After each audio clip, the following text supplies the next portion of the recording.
This is Module 2. We will finish Module 2 today, and we will start well into Module 3 today. Pre-evaluation. This is where we're doing all that upfront work we need to do in collecting information. So what we're going to talk about here is we're going to talk about the pre-evaluation phase. We're going to talk about how we coordinate with the customer. We're going to talk about pulling in information from the IEM. We're going to talk about this thing called a letter of authorization, which is a legal document.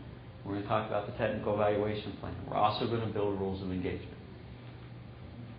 Here we are on our timeline. We're in phase 1. We're going to be pulling in this information, developing the ROEs, understanding components, talk about customer expectations, concerns, constraints, talk about legal requirements, and the technical evaluation plan. So in the beginning, let's talk about these types of things, and we're going to talk about each one. So let's talk about vetting. Okay. What is vetting?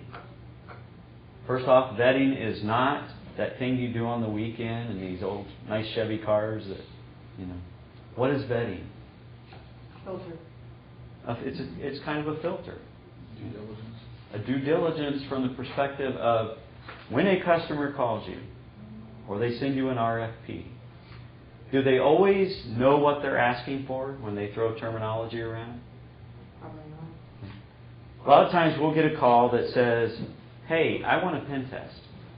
Penetration testing. My buddy down at X and X company had a penetration test and he said it was the greatest thing since sliced bread. All right, well, we do penetration testing. That's cool. Let me explain to you what a penetration test is. Let me explain to you what an evaluation is. Let me explain to you what an assessment is. Okay, with an assessment and evaluation, we're going to try to identify as many vulnerabilities as we can so that we can help you reduce your exposure. You know, give you a good picture, reduce that exposure. What a penetration test does is it looks for areas that we call them low-hanging fruit. Ways that you can get in, and then what can you do once you get in. It does not necessarily look for every vulnerability that it can find. Oh, well, no, I want to be as secure as I can. Well, then let's talk about assessment and evaluation. So what you're doing with vetting, with the vetting process, is you're going through a process with the customer of educating the customer of what there is available, finding out what they really need, and then putting together a good proposal to help meet their needs. Maybe it is a penetration test. Or maybe it is that assessment-evaluation combination. Or maybe it's just an evaluation. Okay. Oh, really? Well, no, what I have is this one system that we're about to put online, and I want to know if there's any other vulnerabilities in there. Okay? It's all evaluation there.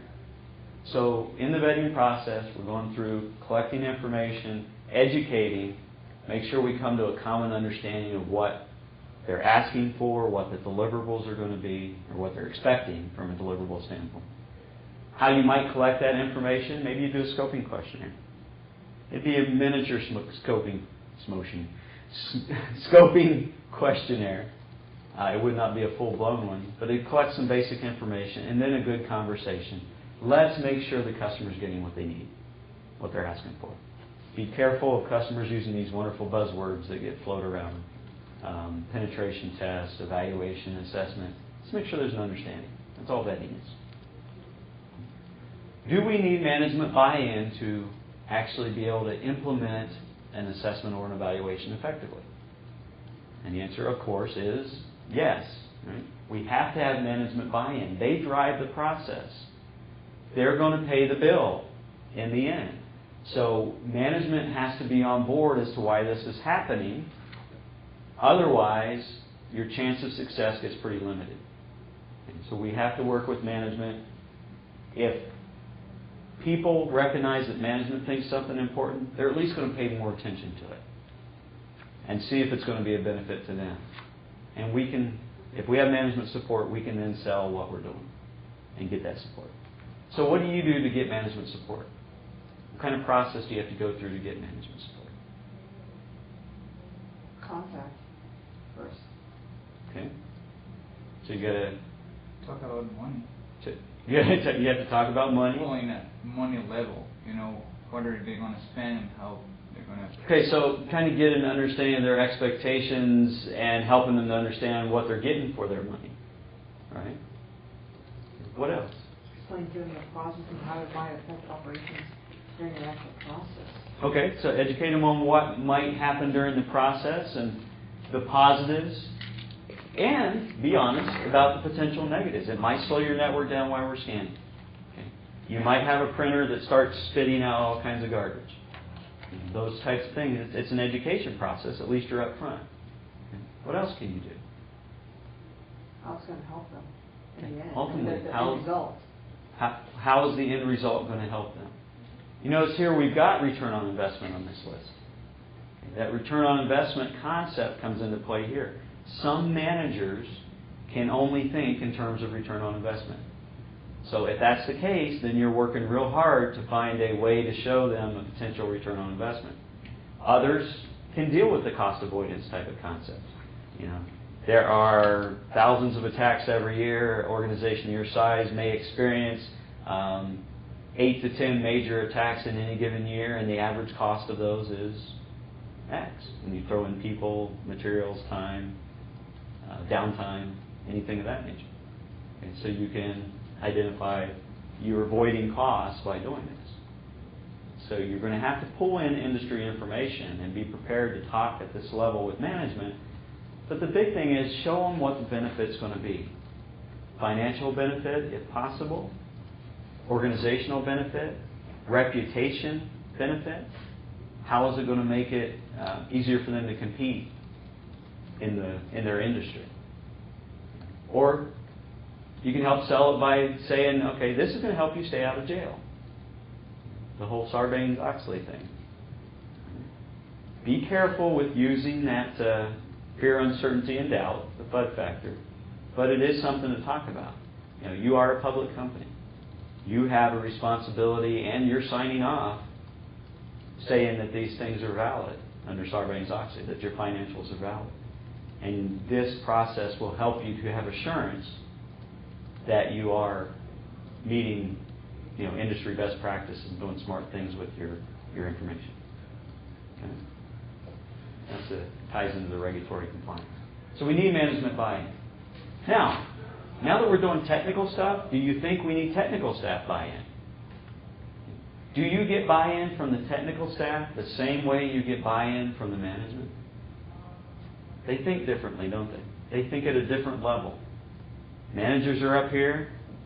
Technical people are sometimes in the real world, sometimes in a different world. Right?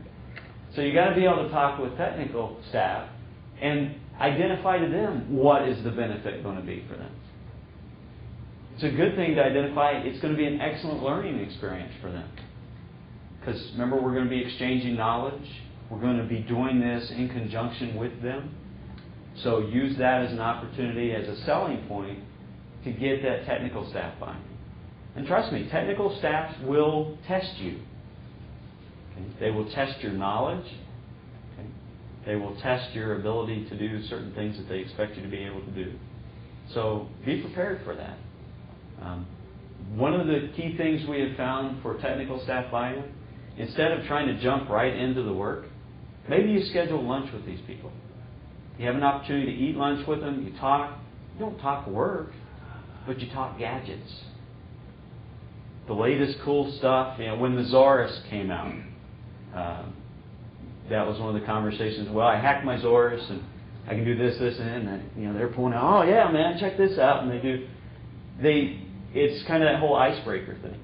And then when you go to actually do your scanning, oh hey man, how you doing? Yeah, here you're sitting here. Here's your IP addresses, and you plug in and go.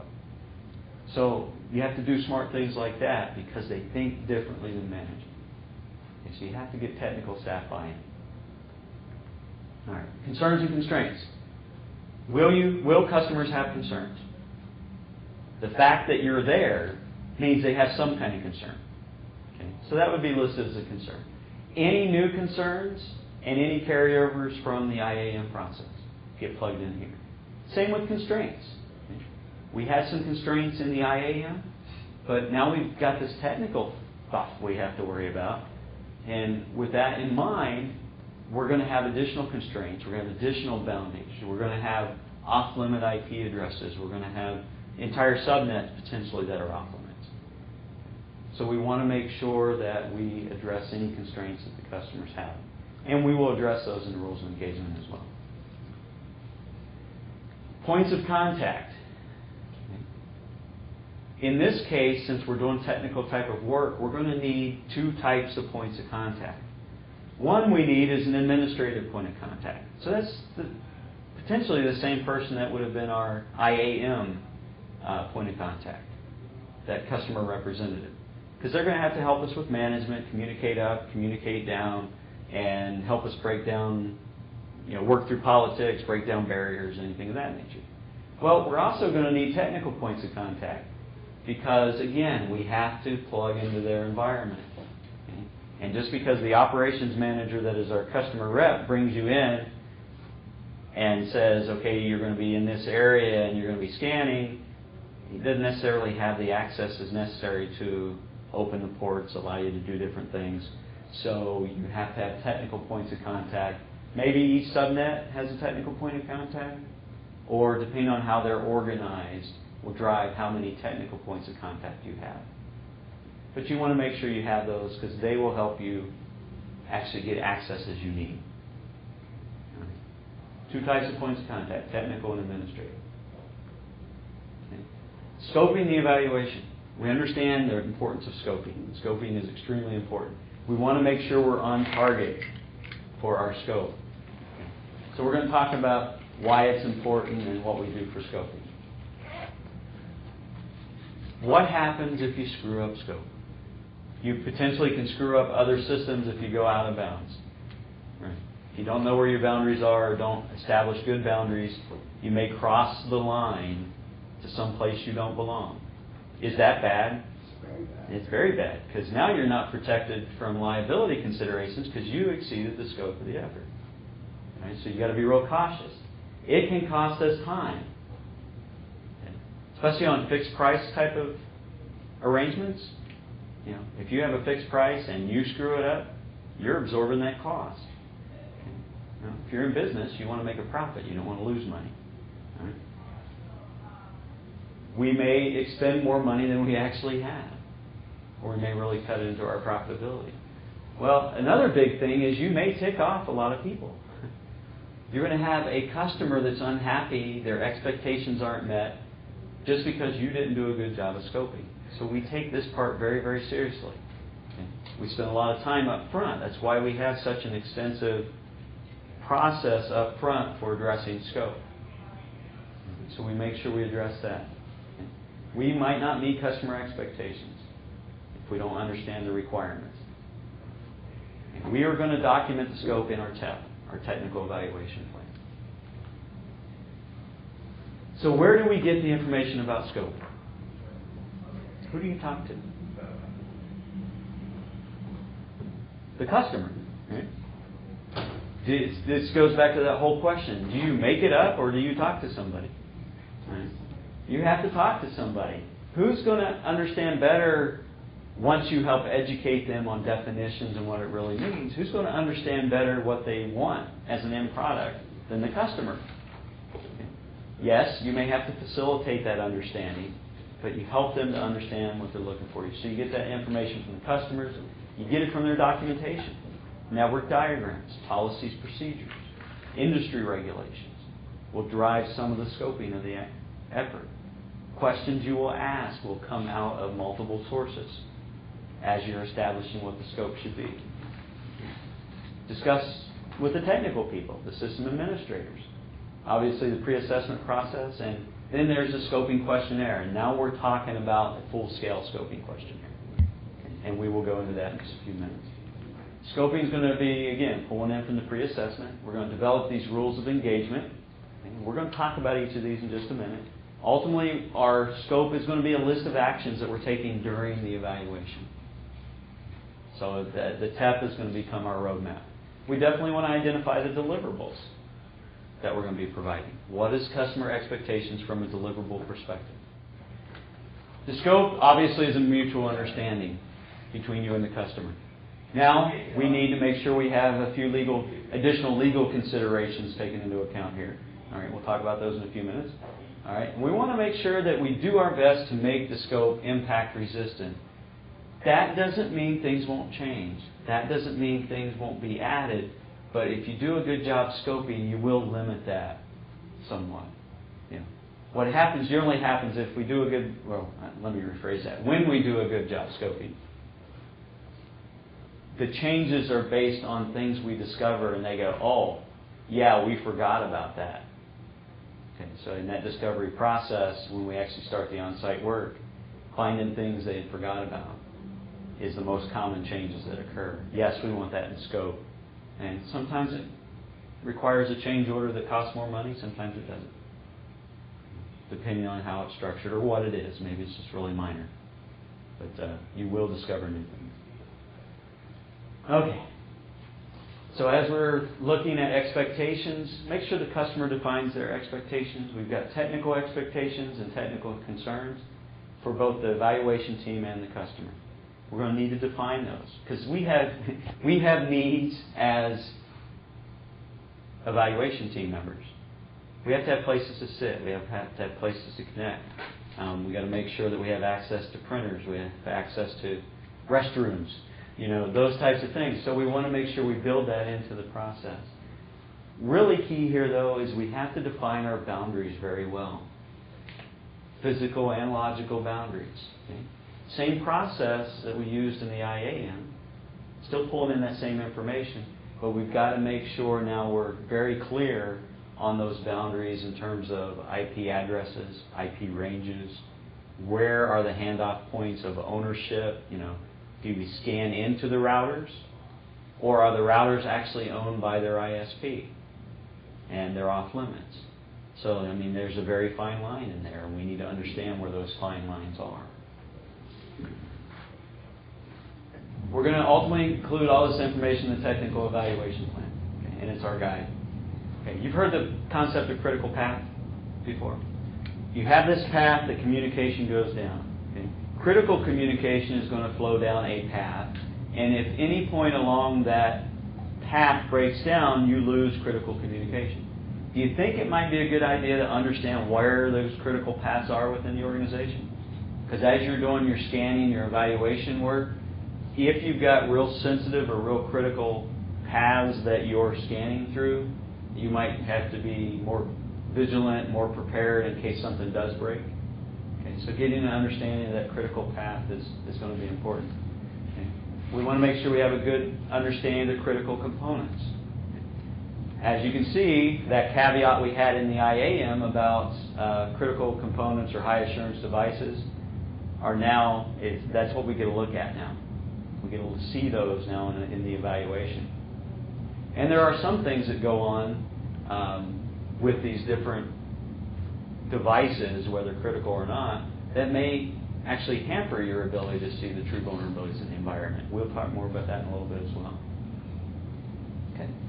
So what kind of information do we need for scoping? All right. Now, please understand, this list does not encompass everything you need to work with a customer. These are just examples. NSA specifically has said, don't give them templates. Because if we give you templates and you take those templates, you may take those templates and actually use them with a real customer without thinking about it. Well, you really got to understand the underlying for all this. You build your own templates, and these are just examples. So that's my caveat. All right, number of servers. All right, makes sense, right? We need to know what the servers are, what kind of servers they are, what operating systems are they running. Number of workstations, same thing. You know, they're all Windows 98, right? Windows 98 workstations or Windows for workgroups. Number of network segments. Well, that's a good scoping question. How many network devices? How many routers? How many firewalls? How many intrusion detection systems? How many physical locations are we dealing with? And can we visualize those physical locations maybe from a central point? You know, does everything feed back into the organization? Or do we have to travel to all these different locations? Important to understand from a scoping perspective. Oh, hey, and by the way, how do I get in the door? What accesses do I need to get in the door? You know, any forms? Do I have to send my clearance? Anything of that nature. Good questions to ask. I always tell folks, never assume anything. Assumptions will hurt you. Always ask. Hopefully, you'll get the answer you expect, but at least you've asked in case you don't. I'll give you an example of that right now. Okay, yes, we need to understand the operating systems, what's in place, from servers, workstations, what versions are they on with their Cisco iOS, anything of that nature. We also need to understand what network protocols they are running. Okay. Most common today is TCP/IP. You kind of walk in, you expect an organization is going to be running on TCP/IP. However, we have experienced going into a customer, everything seemed cool, we even had our meeting, we talked to them, we saw their network, but when we sent our consultant up to actually start scanning, he said, we got a problem. Okay, well, what's the problem? They're running IPX. How many scanning tools out there are there that you can run on IPX? Not many. Not any that we ended up, we were able to find a unsupported version of NetRecon that would actually give us something running through IPX. But yeah, never assume. Ask the questions. These are good questions for your scoping questionnaire. Legacy components. What do they have out there that's old? What do they have out there that's proprietary or home-built solutions? And if you ever add a patch to it, it won't work anymore. You can ask those questions because that's going to create some limitations on some of the recommendations you can make, some of the improvements you can make. You may have to find other mitigation to work around legacy systems. What interconnected systems are there? Who connects into their network? Whose networks do they connect into? Because now we're concerned about backdoors. So we need to know what kind of connectivity there is, interconnections. And that ties right into this third-party connections and leases. What kind of agreements do they have in place? Can we scan into their interconnected systems, or are they off limits? That may have an agreement. That may require a separate agreement, separate from their lease. You say, okay, well, you're connected to this group. Do you have an agreement with them that lets you look at their security? No. Okay. Can we try to get them to agree to let us go ahead and look just so that we know how it impacts your area? Yeah, let's go ahead and ask them. Sometimes you get a yes. Honestly, most of the time you get a no, especially if it's not written into the agreement.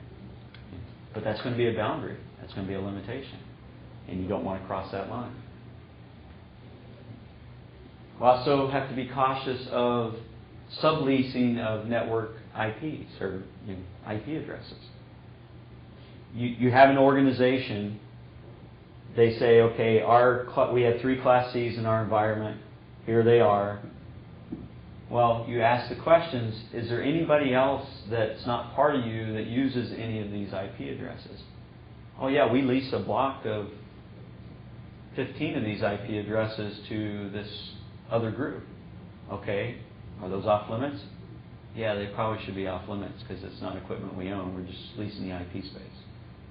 So we need to address that as well. If you have an organization, just use Quest as an example. Quest owns millions of IP addresses. They control millions of IP addresses. So if you're doing work on Quest, obviously there's going to be a whole bunch of ones that belong to Quest that are going to be out of scope because they're actually Quest customers. They're not Quest. So that's just an example. Make sure you understand what you're doing. Ask the questions. What's in scope, what's out of scope. Understand that host evaluations, now host evaluations is where we actually get to sit in front of the host, is done on all servers. Servers are generally doing critical operations. So by IEM rule, a host evaluation is done on all servers. Depending on how many workstations you have to deal with, you can do all workstations, or you can do a sampling of workstations. Now, of course, this is a flexible methodology.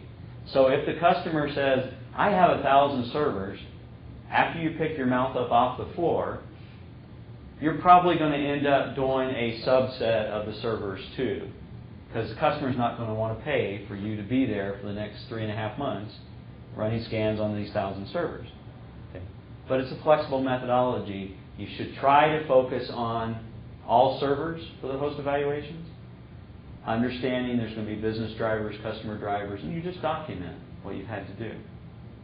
Now, sampling is especially effective when you have standard load processes within the organization. So you can at least have an expectation that they started at the same baseline. Now, that doesn't mean they haven't diverted someplace else, but you'll get a feel for that once you start in the scan. So make sure you're identifying that.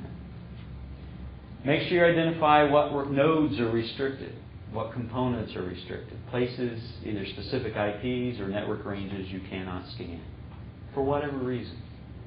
And of course, curiosity gets to you and you say, why? And that goes back to that OS2 warp example. It's off limits because we know it will die.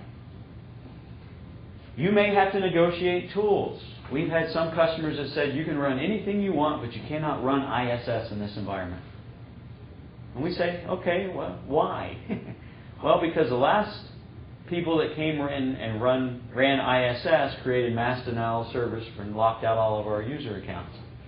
Okay. Well, sir, I can tell you why that happened. It was a misconfiguration of the tool and lack of understanding of the consultants that did it. And we can work around that.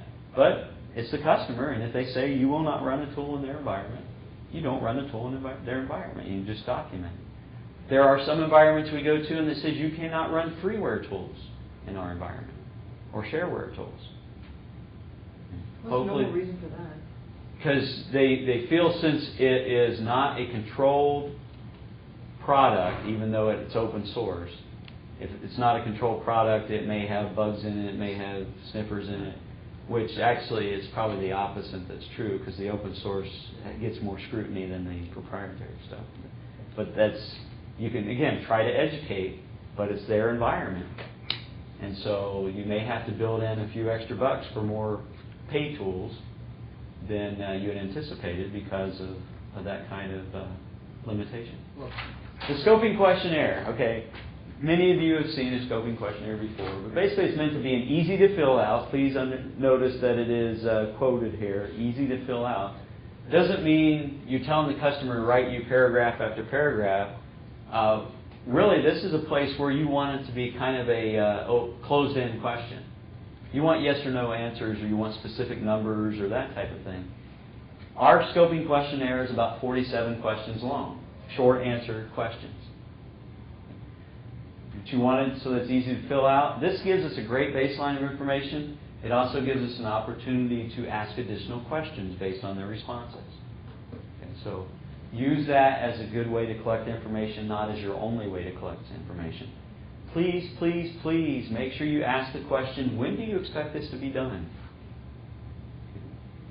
Because you send this off and it has to be a realistic expectation of timeline. These things don't happen overnight. Oh, I'm looking at first quarter 2008. Great. Okay, not a problem. We like planning that far ahead. All right? Or they say, well, no, I have to have this information by the end of next week. Let's talk about some alternatives here. Because this won't work for that kind of process. So we got to make sure there's an understanding of timeline. So ask that question. But when you look at the questionnaires, you get a good understanding of why you ask those questions. Okay, because that helps you scope. It helps you baseline where you're starting from. But it's great information for them too if they haven't thought about themselves yet. It's a great starting point. These are just some example questions. I'm not going to read these to you. You've got them there in front of you. But these should make sense from, again, this is not a template for you. These are just some example questions. So let's talk rules of engagement for a moment. We're going to talk about each of these areas. So let's talk about levels of invasiveness. We know that the work we're doing is not intended to hurt the organization, but we also know it can be a little intrusive. You can definitely notice some your email slows down, your file access slows down, things like that. You might get little windows that pop up here and there. So we want to make sure that they understand that that's going to happen, but we also need to ask them questions like, are they looking for denial of service testing? You know, that's all. That's generally on the scanning tools. That's one of the buttons you can check mark. Say, run dangerous tests or denial of service tests. Okay. Well, is that potentially going to cross that line? If you're running a test that's testing for denial of service, what can happen? Denial of service. Okay. It's an accidental exploitation within the system. Most of the time it's driven by misconfiguration, or they're not having things patched, hotfixed, etc. So you ask the question. If they say yes, you document it. If they say no, you don't have to worry about it. Ward dialing. Okay. Ward dialing is not a standard activity of the IEM, but it can be an add-on. Okay.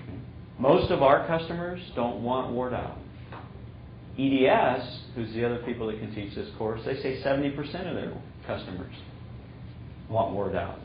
Maybe they're better at selling ward dialing, or the realistic thing is they have a different customer base. You know, they have a customer base that has a lot more. Maybe they don't really ask about it. They just give it to them or something. Yeah. Okay. So that's an option. Again, it's not a required thing. Now, password compliance testing, it is one of the standard activities, but you have to consider, okay, is our team, is the evaluation team going to actually run it on the server? Are we going to get the passwords off of the server and run it, you know, through our rainbow tables or through our password cracking? Or is it going to be a requirement for the organization to run it and just give us the statistics? So that's going to be a question you have to ask, because you're really interested in the statistics. Seeing the cracked passwords is sometimes fun, but you really want the statistics. Time frames when you can scan, when you can do the testing. This is essential you understand this. When you're doing the actual scanning of the network, can you do that during the day? Do you have to do it at night? Do you have that window from midnight to 3 a.m., Sunday through Thursday? You have to establish that, because obviously that drives your team and what you're going to be able to do. When can you do the sensitive segments? Those segments, those critical path type of segments, okay, you probably want to have a system or network administrator on standby while you're doing those in case something breaks, because you don't want to hurt the organization. So that's something you need to consider. When can you do those? Mission critical segments, same thing. When can you do the host evaluations? With a host evaluation, they're probably not going to give you global access to their systems. A system administrator is probably going to have to be there with you when you're doing the host evaluations. So with that in mind, those have to be scheduled based on availability of system administrators for those systems. So you've got to take that into account. So when can the scanning occur? And that needs to be documented. Notification procedures. Remember, we don't want to hurt the organization. We don't intend to break anything, but do accidents happen? Of course they do. I'll give you another example, and I'm the one that's guilty for this one. Go into a customer. They were a utility, kind of a cooperative utility. Go in, and first thing after we had our little meeting, we start setting up. I was told, go ahead and run an IEM-M2 scan. Let's just collect some basic information. So I'm in the network, and I start my IEM-M2 scan. It wasn't like 3 minutes later, the contact runs in the door yelling, the network's down, the network's down. Okay. The other guy that's with me, it's Russ, he's the real deep technical guy. I thought he'd already hacked in or something. And he's standing there with the network cable in his hand. Oh. Okay. Well, that must mean it's my problem. So I walk over and I stop the scan and start into discussion what's going on. The network comes back up within a minute or two. Well, what it was they were running an old version of Cisco iOS, and that particular version was vulnerable to, if you do just a port scan against the router, it dropped it. Wow. And so we asked, well, do you know you're running an old version of Cisco iOS? And they say, yeah, we know.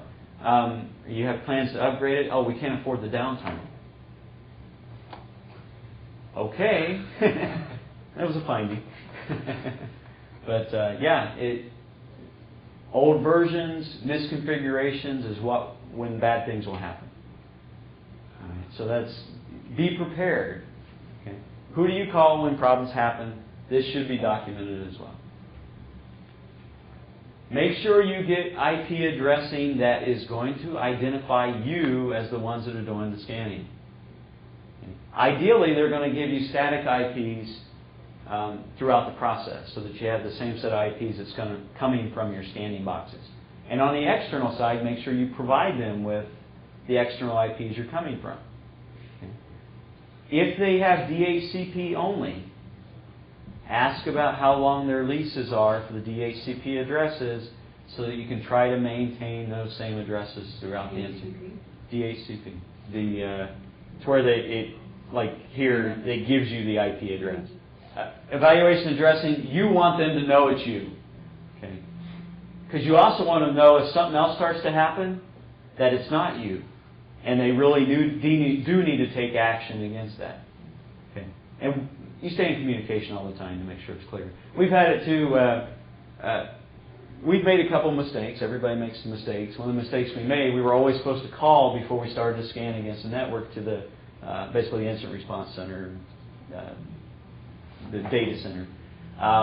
Well, Russ forgot to call one time, and it wasn't 3 seconds later that all of our scans were blocked. And another 30 seconds later, Russ's phone rings and said, "You forgot, didn't you?" "Yes, I'm sorry." I said, "I'll open you back up. You can go ahead and do it." Well, at least our IDS works. It did. It did. It was great. But you want to make sure that they know it's you. Okay. That was evaluation addressing. Make sure they know where you come from. In terms of level of detail of recommendations, you need to address this with the customer up front. This is a scoping thing. You need to know it from the perspective of, can I do my standard? The standard is a moderate level of technical detail.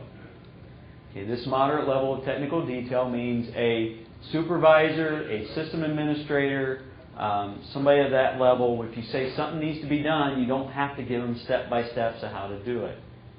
That example I used of saying, you need to adjust your registry settings to this. And you can say what Hive, adjust it for a security reason. Security technical implementation guides will often tell you to adjust registry settings. Well, if they don't have the technical expertise to know how to do that, and you have to do step-by-step recommendations, like go to start, go to run, type in regedit, go to this Hive, it just takes a lot longer. And you need to know that up front because that is a scoping type of issue. Right, so moderate is the standard for the technical portion. You can do special, you can do the highly detailed based on customer need. And of course the executive summary level is something we use in both. Information validation. Okay. Is it wise to see what information you can find out about the organization from publicly available sources? You can use some of that information to validate the information they have given you. Where can you go to find some of this information? The internet? Usually financial records, if you figure out who their accounting department is, or if they're a publicly traded company, they'll have prospectuses that are published, and stockholder materials that are published. Okay.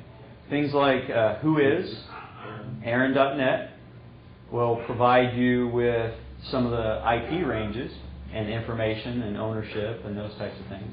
10Ks and 10Qs, which are documents that public companies have to file on a quarterly and an annual basis. It shows number of employees, number of locations, things like that. That's a benefit because you can look to say, well, what about this area, this area? Well, it's all included. Or, oh crap, we forgot about that one. Because that happens. It's just, you're looking for those things they might have forgotten about. Their own website. Usenet groups. There's a couple of complaints blogs out there too that you can look. I won't give the name on tape, but you can go. Well, I think it's Raging Bull is one, and the other one's fcompany.com. But that's places you can go, and you have to take some of that with a grain of salt. But again, all you're trying to do is say, is there anything obvious that might have been overlooked? And you can go to some different sources to find that. Okay. So the next part of this is legal approval. Now, there's this thing called the letter of authorization. We didn't talk about a letter of authorization in the IAM because we weren't connecting to their network, we weren't running scans. Basically, we weren't potentially violating some laws of some areas, either state laws, local laws, or even federal laws. So if you do unapproved network scanning, you potentially are violating some laws. So what we want is this letter of authorization. Okay. Again, NSA doesn't give you a sample letter of authorization because they want you to deal with your legal department to create what it needs to say. But basically what the letter of authorization is, it's a one-page tearaway document that each individual that's participating on the evaluation keeps with them at all times while conducting the evaluation. Basically what it does is, if somebody sticks a gun in the back of your head and says, "What are you doing here?" you can say, "Okay, reach into my right pocket and pull out that piece of paper." "Okay, well, what's this?" "Well, call the contact on there and they'll confirm that I'm supposed to be here." Okay. Yeah, hope. Never heard of them. Okay, so that's the purpose of the letter of authorization. The letter of authorization has to encompass the full scope of the effort. And a lot of times we use the letter of authorization as a means to remind them about what is in scope, where does liability lie, waiver of liability as long as we stay in scope, that kind of thing. Does it actually name the members of the team? It oftentimes will name the members of the team. The most important, though, is the customer contact that has the authority to approve this to happen. But each team member needs to have one with them. So that's what the letter of authorization is. It has to be signed off by somebody that has the ability or the position in the organization to sign it. It normally is either legal counsel or a senior executive of the organization. So you're going to keep that with you at all times. Okay, so what's kind of included in it? Well, we're going to have a brief sentence about where the boundaries are. Okay, we're going to include any constraints that we've identified in terms of what's off limit, what's allowed. We're going to have the point of contact for who's responsible within the organization so that they can make the phone call. Okay, now the letter of authorization, it is a part of the technical evaluation plan, but again, as I said, it needs to be a tearaway, something that one-pager, each individual has a copy of it. Okay. We have only in one instance ever had to produce the LOA as proof, and luckily it wasn't with law enforcement, it was with somebody that had just come back from vacation and they freaked out because there was this stuff going on. Okay. And it got resolved, but it's good to have. Now, you also have to be concerned about not only what we deal with in the U.S., but again, the international side of this, and what would need to be included in something that Andres would have to work with on an international level. Because you don't want to cross those lines without approval, and a letter of authorization or something similar to it is going to help you to show that you have approval to do that, or at least make sure the contacts are made so that you don't end up in someplace you don't want to be. Okay, it's got to be approved by both teams' legal departments, and it needs to encompass all activities that are associated with this. Okay, so let's talk briefly about the technical evaluation plan. All right, a lot of this is going to be familiar. It's similar to the assessment plan. If you're doing both together, as I said earlier, you can combine the assessment plan and the technical evaluation plan together if you're conducting assessment and evaluation at the same time. It is a living document.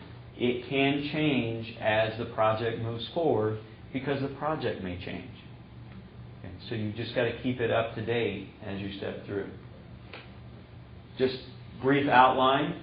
The points of contact, again, it's important from a contact perspective, make sure people know who to contact, phone numbers, email addresses, regular addresses, telephone numbers are always good for both the customer and the evaluation team.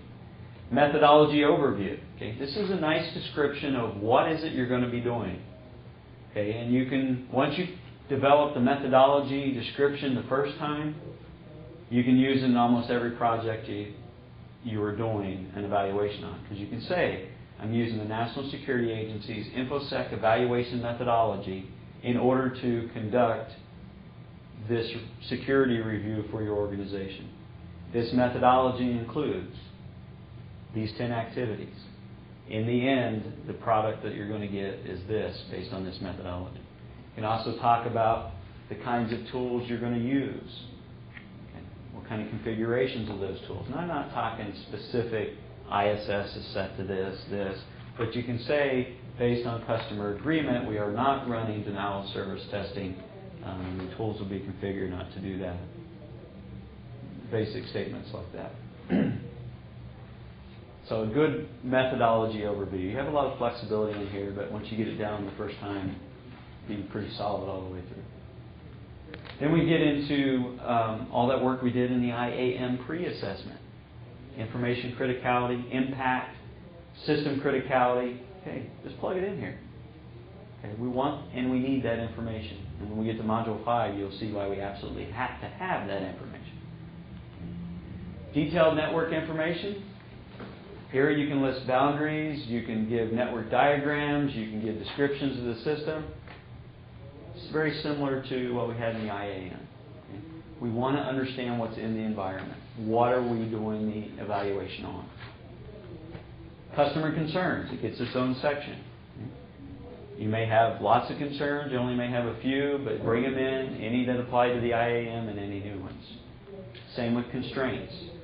And really, why are you listing them?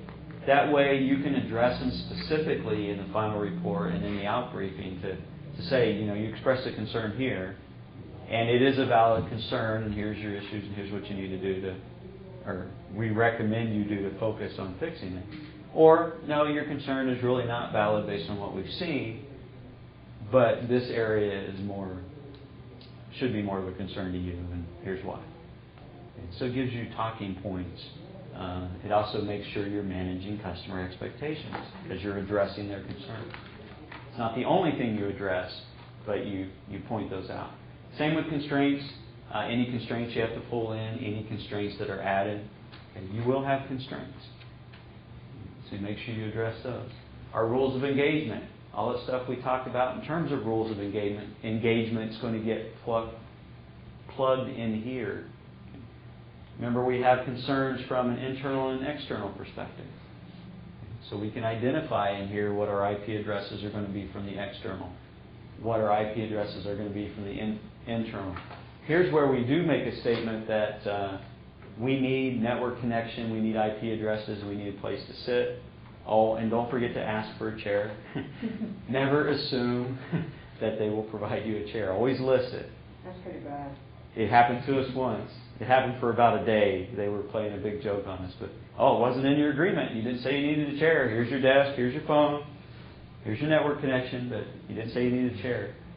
You're on your own. All right. Scan windows included in here. Any of the constraints that we had would be included. If they're not included previously, would be included here. Customer requirements, because there's requirements on the evaluation team side and the customer side. And we want to make sure we address what we've agreed upon. So that whole list of things we talked about when we talked about the rules of engagement is going to get plugged into here. And again, any tool uses and exclusions that we talked about, we'll want to list there as well, because that's the rules of engagement. You will not use ISS in my environment. Or we actually have a government customer that says you will use Nessus. They direct what you will use. Do they pay what plugins? No. They just say you will use them. All right. Coordination agreements. This section, things like the agreement upon the level of detail of recommendations. Okay, so you list that. It's the standard. It's the highly technical. Deliverables that you agree upon. And of course, you need some place where You can list stuff that has come up that doesn't fit into any other area of the test. So it's a catch-all as well. All right, so that's what that butterfly net is. It's catching all. Time. Letter of authorization. We talked about what it is. It gets included in here, but again, it needs to be individually signed and attestable. Timeline of events. Are we managing customer expectations through this entire process? We need to. So there needs to be a reasonable timeline of events that goes along with it. What are the expectations for completion? Okay. So in the pre-evaluation phase, we have spent time talking about the types of things that we are addressing on the front end. Scoping of our effort. Pulling in and or doing the IAM pre-assessment work because we still need information criticality, impact, system criticality. We need to understand that because we're going to have to tie that into our findings, and we're going to need that information when we do that reporting tool in Module 5. So we go through all the scoping effort, identifying rules of engagement, things we're allowed to do, not allowed to do, the tools we're going to be using. Can we do all 10 activities? Is there a subset of those activities the customers agreed to? Are there additions to those activities? Okay. Now, you haven't seen the activities yet. You'll see those this afternoon in Module 3. But obviously, once you get introduced to them, then you'll know what to have included in there. Remember, our goal is to provide a comprehensive security vulnerability review, but we're trying to do it without hurting the customer. We're trying to do it without system downtime. And we need to do it legally. We have to take into account legal considerations from the federal level, from the state level, the local level, and local policy level, or the international level, depending on where you're at and the work you're trying to do.